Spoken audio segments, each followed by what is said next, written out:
कि योगी जी एक काम करो, मंदिर का निर्माण करो, संघर्ष का रास्ता अपनाइए, सफलता जरूर प्राप्त करेगी, सफलता जरूर प्राप्त होगी। हमें इस अभिशाप से निकलना ही होगा। अयोध्या को भव्य और दिव्य रूप देना ही होगा।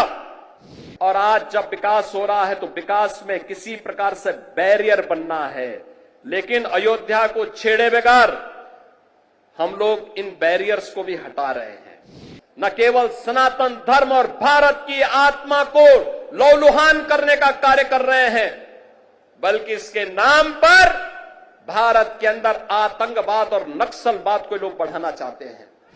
जो भी मानवता के मार्ग में, विकास के मार्ग में बैरियर बनेगा, उसकी वही दुर्गति होनी है जो उत्तर प्रदेश के माफियाओं की हुई है। आज के इस ऐतिहासिक दिन की हृदय से बधाई देते हुए आप सबका मैं अभिनंदन करता हूं। बहनों और भाइयों, ये सचमुच हमारे लिए अत्यंत आह्लादित करने वाला क्षण है। याद करिए, आज से 8 वर्ष पूर्व ये 8वां संस्करण है दीपोत्सव का, और प्रथम संस्करण में जब हम लोग आए थे, राम कथा मंडप भी छोटा था, भीड़ में उत्साह था, लेकिन एक ही स्वर गूंजता था, और वह स्वर एक ही गूंज रहा था, एक ही नारा लग रहा था। वह नारा था, चाहे वह संतों की ओर से, चाहे वह भक्तों की ओर से, एक ही नारा था कि योगी जी एक काम करो, मंदिर का निर्माण करो। एक ही स्वर गूंज रहा था, और मैंने उनको उस समय कहा था, विश्वास करिए, विश्वास करिए, ये जो दीप आपके द्वारा जलाए जाएंगे केवल दीप नहीं है, ये सनातन धर्म का विश्वास है। प्रभु राम की कृपा अवश्य बरसेगी। 500 वर्षों के बाद वे अपने धराधाम पर अपने काज को प्रारंभ करने के लिए अवश्य कृपा बरसाएंगे। आप कार्य करिए, कृपा भगवान की अपने आप बरसने वाली है, और हम सब आभारी हैं प्रधानमंत्री मोदी जी के, जिनकी दूरदर्शी सोच के कारण 5 अगस्त 2020 को जब दुनिया कोरोना महामारी के सामने पस्त थी, तब भारत के यशस्वी प्रधानमंत्री अयोध्या धाम में आकर के अपनी विरासत के प्रति कृतज्ञता का भाव व्यक्त करने के लिए अयोध्या आकर के उन्होंने राम मंदिर की आधारशिला का कार्यक्रम अपने कर कमलों से संपन्न किया था। और यह वर्ष अयोध्या के लिए अद्भुत है, अनुपम है, अलौकिक है, अद्वितीय है। जब इस वर्ष 22 जनवरी 2024 को अयोध्या धाम में 500 वर्षों का इंतजार समाप्त करके 500 वर्षों का इंतजार समाप्त करके एक बार फिर से रामलला अपने धाम में, अपनी जन्मभूमि में विराजमान होकर के दुनिया के अंदर पीड़ित और प्रताड़ित लोगों को संदेश दे गए हैं कि कभी भी अपने पथ से विचलित मत होइए, संघर्ष का रास्ता अपनाइए, सफलता जरूर प्राप्त करेगी, सफलता जरूर प्राप्त होगी। यह अवसर है हमारे पास उन सभी आत्माओं को स्मरण करने का जिनका पूरा जीवन राम जन्मभूमि आंदोलन के लिए, प्रभु राम की कृपा का प्रसाद प्राप्त करने के लिए समर्पित था।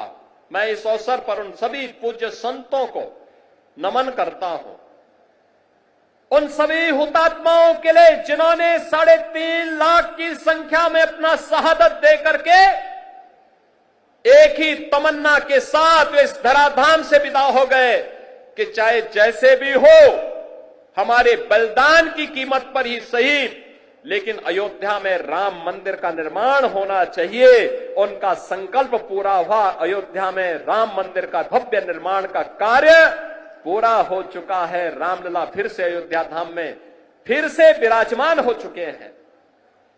लेकिन रामलला के विराजमान होने के बाद इस दीपोत्सव का पहला अवसर है। इससे पहले हम लोग बोलते थे और जो कहा सो करके दिखाया भी था। बहनों और भाइयों, ये डबल इंजन की सरकार जो बोलती है वो करके दिखाती है। अकेले अयोध्या धाम के विकास के लिए, जिस अयोध्या में 2017 के पहले बिजली नहीं मिलती थी, यहां की सड़कों की स्थिति, यहां के घाटों की स्थिति, यहां के मठ और मंदिरों की स्थिति, और जिन लोगों ने राम को ही उपेक्षित कर दिया था और जिन लोगों ने भगवान राम के अस्तित्व पर ही प्रश्न खड़ा किए थे, वे केवल भगवान राम के ही अस्तित्व पर प्रश्न नहीं खड़ा कर रहे थे, वे सनातन धर्म के अस्तित्व पर प्रश्न खड़ा करते थे। वे आपके अस्तित्व पर खड़ा करते थे प्रश्न, वे आपकी विरासत पर प्रश्न खड़ा करते थे।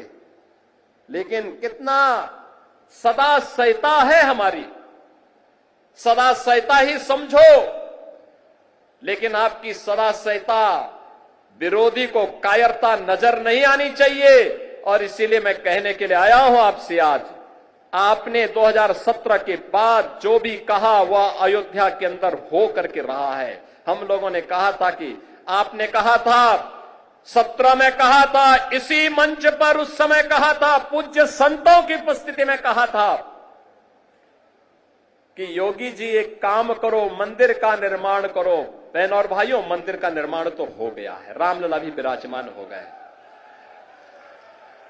इसी मंच से मैंने और मेरे सहयोगियों ने भी और आदरणीय प्रधानमंत्री जी ने भी आपको कहा था, अयोध्या को दुनिया की सुंदरतम नगरी बनाएंगे। आज अयोध्या चमक रही है, दुनिया अयोध्या की ओर आ रही है। 31,000 करोड़ रुपए की लागत की परियोजनाएं या तो पूरी हो गई है या जिन पे कार्य युद्ध स्तर पर चल रहा है। और बहनों और भाइयों, इससे भी आगे जाकर के भी इस पे कार्य होने हैं। ये तो एक शुरुआत है, शुरुआत। अयोध्या एक शुरुआत है सनातन धर्म के लिए। विरासत और विकास के प्रधानमंत्री मोदी जी के विजन को जमीनी धरातल पर उतारने के लिए, उस अभियान को वैश्विक मंच तक ले जाने के लिए आज काशी हमारी चमक रही है। भव्य और दिव्य काशी के दर्शन दुनिया कर रही है। आज हमारा अयोध्या धाम जो भी आता है, मैंने 22 जनवरी को दृश्य देखा है, 23 जनवरी को मैंने वह दृश्य देखा है, जब देश भर से आए हुए श्रद्धालु अयोध्या में भगवान राम के मंदिर का दर्शन करते थे। उनके आंखों में खुशी के आंसू थे। कोई पिलर को पकड़ करके आंसू बहाता था और कोई जमीन पे लेट करके भगवान को भी दंडवत करता था, उनके सामने शीश नवाता था, लेकिन अपने अश्रु बहा करके खुशियों को भी उजागर करता था। बहनों और भाइयों, वह सभी दृश्य मैंने अपनी आंखों के सामने अयोध्या के अंदर देखे हैं। और मैंने उन लोगों के भी काले कारनामे देखे हैं जिन्होंने राम भक्तों के लहू से अयोध्या को और सरयू मैया को लहूलुहान किया था। वह दृश्य भी हम लोगों ने अयोध्या के अंदर देखा है। और इसीलिए मैं आपको एहसास कराने के लिए आया हूं आज। हमने जो कहा, ये डबल इंजन की सरकार ने जो कहा था, वह तो करके दिखा दिया। अब अयोध्या की बारी है। अयोध्या को फिर से अपने आप को साबित करने की बारी है। और याद रखना, ये मां सीता की अग्नि परीक्षा बार बार नहीं होनी चाहिए। हमें इस अभिशाप से निकलना ही होगा। अयोध्या को भव्य और दिव्य रूप देना ही होगा। इसके लिए अयोध्या वासियों को एक बार फिर से आगे आना होगा और इसी के लिए आज हम आपको एहसास कराने के लिए आए हैं। ये जो कार्यक्रम इतनी भव्य रूप में यहां पर आयोजित हो रहे हैं, ये जो स्वरूप है अयोध्या का, ये बदलावा स्वरूप आज दुनिया को अपनी ओर आकर्षित कर रहा है। कोई सोचता था अयोध्या में 4 लेन की सड़कें होंगी, धर्म पथ के नाम पर होंगी, राम पथ के नाम पर होंगी, भक्ति पथ के नाम पर होंगी, जन्म भूमि पथ के नाम पर होंगी। कोई जानता था इतने फ्लाईओवर अयोध्या के अंदर बनेंगे? कोई कभी कल्पना करता था कि अयोध्या जहां 4 घंटे 5 घंटे बिजली नहीं मिलती थी, जो लोग आपको बिजली के लिए तरसाते थे, सड़ी हुई गर्मी में तरसने के लिए छोड़ देते थे, वे भी आज राम की दुहाई दे रहे हैं। जो लोग राम जी की पेड़ी में सड़े हुए जल में आपको स्नान करने के लिए मजबूर कर देते थे, वे भी आज अयोध्या आकर के अपना ताल ठोकना चाहते हैं। लेकिन हम लोगों ने तो राम जी की पेड़ी को ऐसा बना दिया, एक तरफ से आज पानी आता है और दूसरी ओर निकल जाता है। ऐसे लगता है जैसे हरिद्वार की राम जी की पेड़ी आज हर जी की पेड़ी बनकर के यहां के भक्तों को तार रही हो। आज अयोध्या को देश की पहली सोलर सिटी बना दिया गया है। और याद करिए, हजारों वर्ष पहले भगवान राम पुष्पक विमान से अयोध्या आए थे और तब से अयोध्या में फिर से विमान नहीं उतर पाया था। बहन और भाइयों, मोदी जी की कृपा से अयोध्या इस अभिशाप से मुक्त हुआ। अयोध्या में इंटरनेशनल एयरपोर्ट बना, पूरे देश की कनेक्टिविटी अयोध्या के साथ जुड़ी। जिन लोगों को कार्य नहीं करना था, पहले राम के अस्तित्व पर प्रश्न खड़ा करते थे, उससे पहले राम भक्तों पर गोली चलाते थे, जब एयरपोर्ट का निर्माण कार्य प्रारंभ हुआ तो उन्होंने कहना प्रारंभ कर दिया कि साहब ये किसानों का शोषण हो रहा है। जब यहां पर मंदिर, यहां सड़क के चौड़ीकरण का कार्य प्रारंभ हुआ, उन्होंने कहा साहब व्यापारियों का शोषण हो रहा है। मुझे बताओ, अगर हम 4 लेन की सड़क नहीं बनाते, 4 लेन की सड़कें यहां की नहीं बनती, तो ये लाखों श्रद्धालु आ रहा है, क्या ये अयोध्या में सुरक्षित यात्रा कर पाता? यहां दर्शन कर पाता? क्या अयोध्या में इतना इंफ्रास्ट्रक्चर आजादी के बाद जिन लोगों ने प्रदेश में और देश में शासन किया, उन्होंने क्या इस प्रकार का इंफ्रास्ट्रक्चर दिया था क्या कि यहां पर लाखों श्रद्धालु आकर के दर्शन कर पाता? एवरेज 1 लाख श्रद्धालु वर्तमान में है और पीक सीजन में यह 5 लाख और कभी कभी 35 लाख तक पहुंचता है।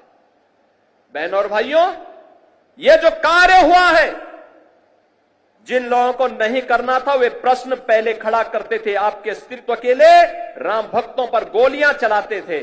और आज जब विकास हो रहा है तो विकास में किसी प्रकार से बैरियर बनना है, लेकिन अयोध्या को छेड़े बगैर हम लोग इन बैरियर्स को भी हटा रहे हैं।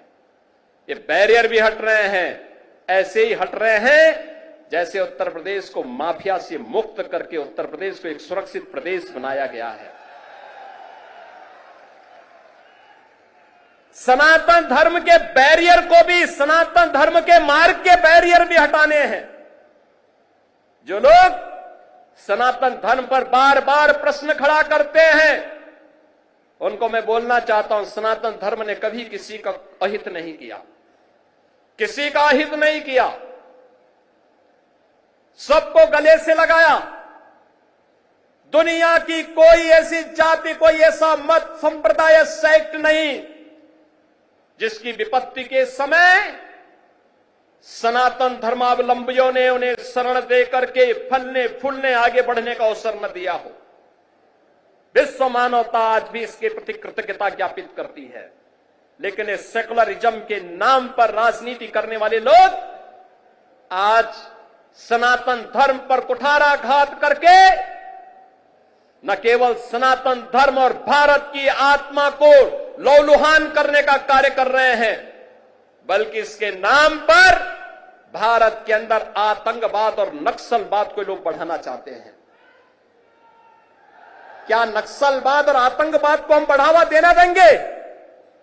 फिर भगवान राम के 14 वर्षों के वनवास का परिणाम क्या है? और फिर बजरंगबली का मतलब क्या है? राम काज कीने बिनु मोहि कहां विश्राम। और हम लोग भी विश्राम नहीं लेने वाले हैं तब तक जब तक कि सनातन धर्म के मार्ग में जितने भी रोड़े हैं, जब तक इनको नामो निशान इनको समाप्त न कर दिया जाए। जो भी मानवता के मार्ग में, विकास के मार्ग में बैरियर बनेगा, उसकी वही दुर्गति होनी है जो उत्तर प्रदेश के माफियाओं की हुई है। और बहनों और भाइयों, अब अयोध्या से मैं यही कहना चाहता हूं, यह अवसर है हम सब के लिए। अवधपुरी तो आज खुश है, अवधपुरी को उल्लास और उमंग के साथ जुड़ने की आवश्यकता है। और आज का दिन तो, ये दीपोत्सव तो अयोध्या की देन है। देश और दुनिया में दीपोत्सव के आयोजन जहां कहीं भी होते हैं, त्रेता युग में उसकी शुरुआत इसी अयोध्या से हुई थी, इसी अयोध्या धाम से हुई थी। उसी स्मृति को जीवंत बनाए रखने के लिए हम लोगों ने इस कार्यक्रम को आगे बढ़ाया है। और उसी स्मृति को जीवंत बनाए रखने के लिए तुलसीदास जी ने भी कहा कि अवधपुरी प्रभु आवत जाने, वहे सकल शोभा के खाने। यानी आज प्रभु आए हैं और यहां पर तो 22 जनवरी 2024 को प्रधानमंत्री मोदी जी के कर कमलों से जब रामलला का विराजमान हुआ था, अयोध्या धाम उसी प्रकार से जगमगा रहा था। और अयोध्या धाम ही नहीं, दुनिया के अंदर जहां कहीं भी सनातन धर्मावलंबी था, वह सर्वत्र सर्वत्र इसकी प्रशंसा हो रही थी, हर्षोल्लास के गान हो रहे थे, सर्वत्र लोग नतमस्तक थे इस बात को लेकर के कि वास्तव में भारत ने अपने लोकतंत्र की ताकत का एहसास दुनिया को कराया है। न्यायपालिका का फैसला, एक मजबूत सरकार कैसे उसको मजबूत तरीके के साथ शांतिपूर्ण और सौहार्दपूर्ण तरीके से जमीनी धरातल पर उतारती है, अयोध्या में राम मंदिर का निर्माण और रामलला का विराजमान होना इसका एक अप्रतिम उदाहरण है। और इसलिए यह कार्य यहां पे हो चुका है क्योंकि प्रभु ने स्वयं कहा है, अयोध्या के बारे में तो भगवान राम ने स्वयं कहा है कि यद्यपि सब वैकुंठ बखाना, वेद पुराण विदित जुग जाना, अवधपुरी सम प्रिय नहीं सोहु, यह प्रसंग जानहि को। यानी उन्होंने कहा है कि यद्यपि सबने वैकुंठ की बहुत बड़ाई की है, यह वेद पुराणों में प्रसिद्ध भी है और दुनिया भी इसको जानती है, परंतु अवधपुरी के समान मुझे वह भी प्रिय नहीं, यह बात बिरले ही जानते हैं। क्योंकि जन्म भूमि मम पुरी सुहावनी, उत्तर दिशि बह सरजू पावनी।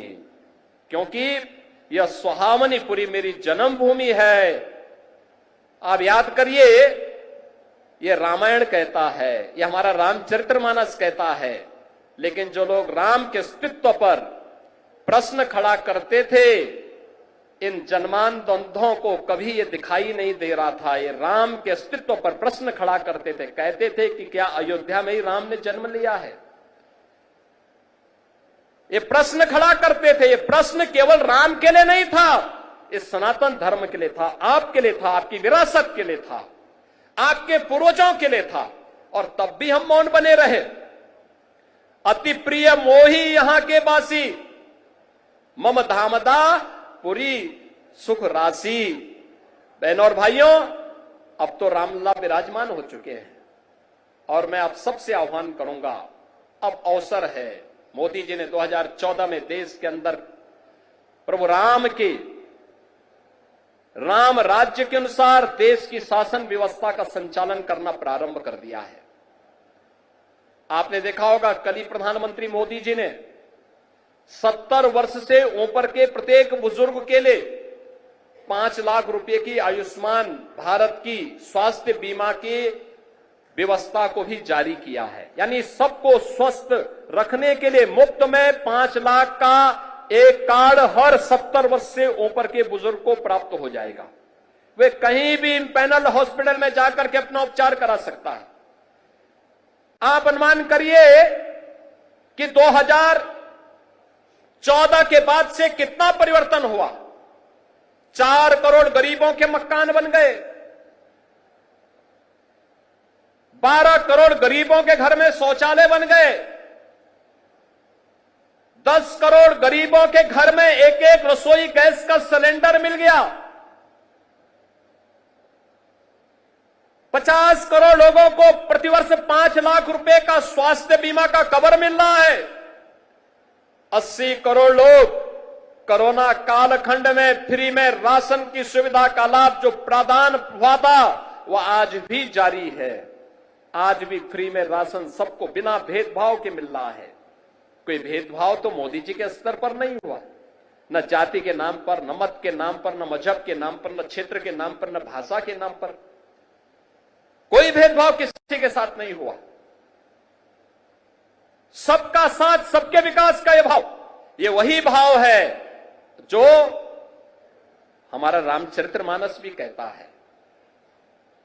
यानी भगवान राम के राजगद्दी पर बैठने के बाद क्या हुआ था? दैहिक दैविक भौतिक तापा, राम काज नहीं काहू व्यापा, सब नर करहि परस्पर प्रीति, चलहि स्वधर्म निरत सुत नीति। बहनों और भाइयों, आज उसी तर्ज पर नया भारत चल रहा है। एक भारत श्रेष्ठ भारत की परिकल्पना, विरासत और विकास का एक अद्भुत संगम है, अद्भुत संगम है और हम सब भारतवासियों की जिम्मेदारी बनती है। उत्तर प्रदेश देश की आबादी का सबसे बड़ा प्रदेश है। ये 25 करोड़ की आबादी अगर आगे बढ़ेगी, भारत आगे बढ़ेगा, भारत का विकास आगे बढ़ेगा। और विरासत और विकास के इस अद्भुत समन्वय के लिए ही आज यह प्रयास प्रारंभ हुआ है। कहीं काशी में, कहीं अयोध्या में, कहीं मथुरा वृंदावन में, कहीं बरसाना में, कहीं कुशीनगर, कपिलवस्त और श्रावस्ती में, संकिसा में, कौशांबी में, ये सर्वत्र इस प्रकार के विकास के कार्य विरासत का संरक्षण करते हुए निरंतर चल रहे हैं। ये निरंतरता जारी रहेगी। नैमिषारण्य को भी हम लोग इसी भाव के साथ वैश्विक मंच पर लेके आ रहे हैं। नैमिषारण्य ये डबल इंजन की सरकार, भारत के ज्ञान की साधना की वह स्थली जहां पर भारत का वैदिक ज्ञान लिपिबद्ध हुआ था। 88,000 ऋषियों ने कई वर्षों की साधना के बाद उसे लिपिबद्ध करने का काम किया था। आज उस नैमिषारण्य पर भारतीय जनता पार्टी के डबल इंजन की सरकार कार्य कर रही है और वहां के साथ ही सुख तीर्थ, कोई भी भागवतकार तब तक कथा व्यास नहीं बन सकता जब तक कि सुख तीर्थ में जाकर के अपनी कथा का वाचन न कर ले। आज उस सुख तीर्थ के विकास का कार्य हो रहा है। नमामि गंगे में विरल गंगा, निर्मल गंगा का काम हो रहा है। हर घर नल की योजना के माध्यम से हर घर में शुद्ध पेयजल उपलब्ध करवाने का कार्य भी हो रहा है। बहनों और भाइयों, स्वास्थ्य के लिए, शिक्षा के लिए, विकास के लिए, रोजगार के लिए और सुरक्षा के लिए तो कहना ही क्या है।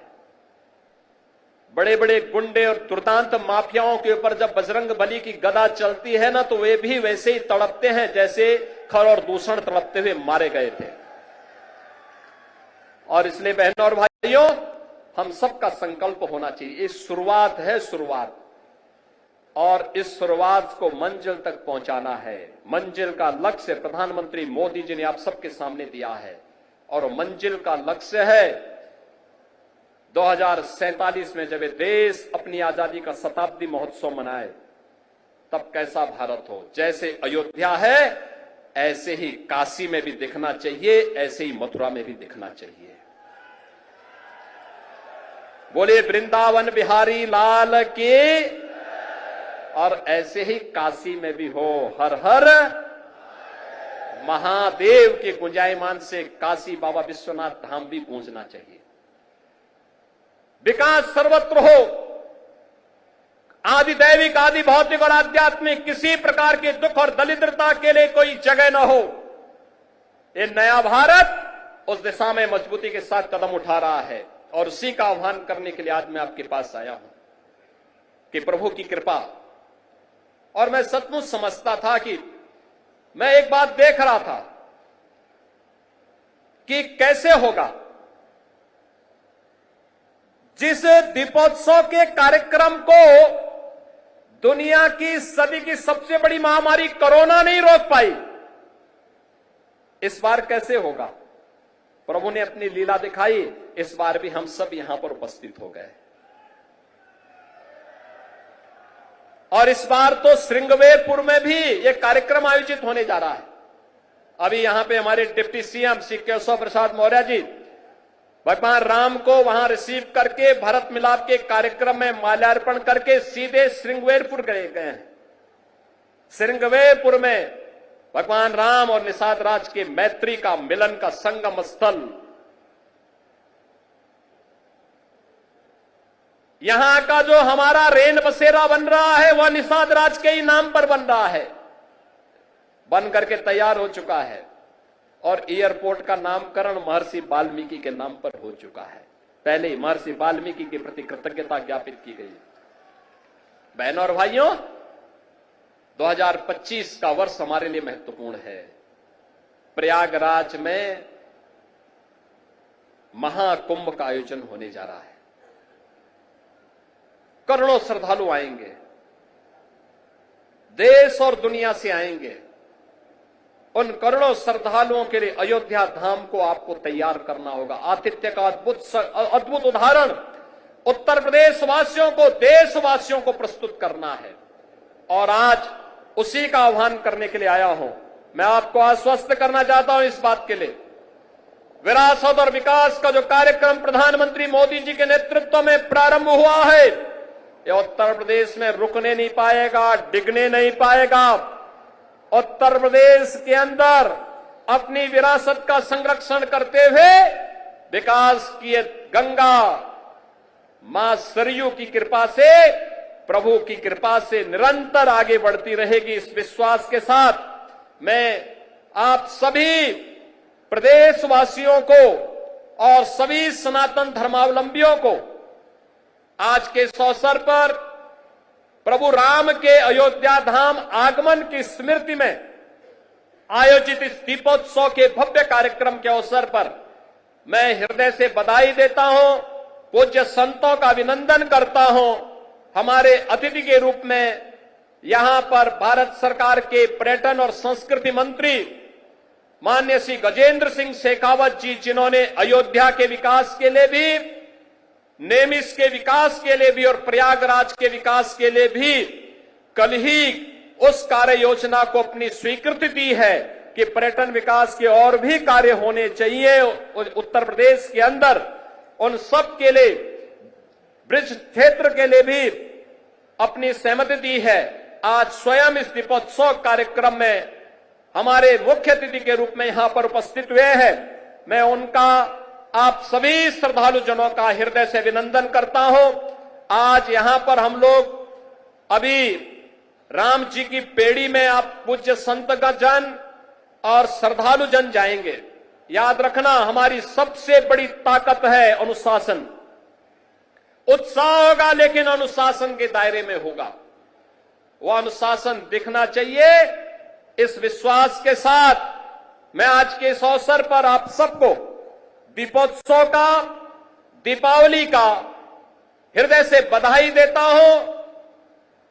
प्रभु श्री राम से ही प्रार्थना करता हूं कि आपके व्यक्तिगत जीवन में, सार्वजनिक जीवन में, पारिवारिक जीवन में खुशहाली लाएं, सुख और समृद्धि लाएं और निरंतर इस दीपोत्सव के कार्यक्रम के साथ हम सब जुड़ते रहें। आप सबके प्रति मेरी मंगल में शुभकामनाएं, आप सबके प्रति मेरी हार्दिक बधाई और शुभकामनाएं। धन्यवाद। जय हिंद। जय जय श्री राम। जय जय श्री राम। वीके न्यूज, राष्ट्र के नाम।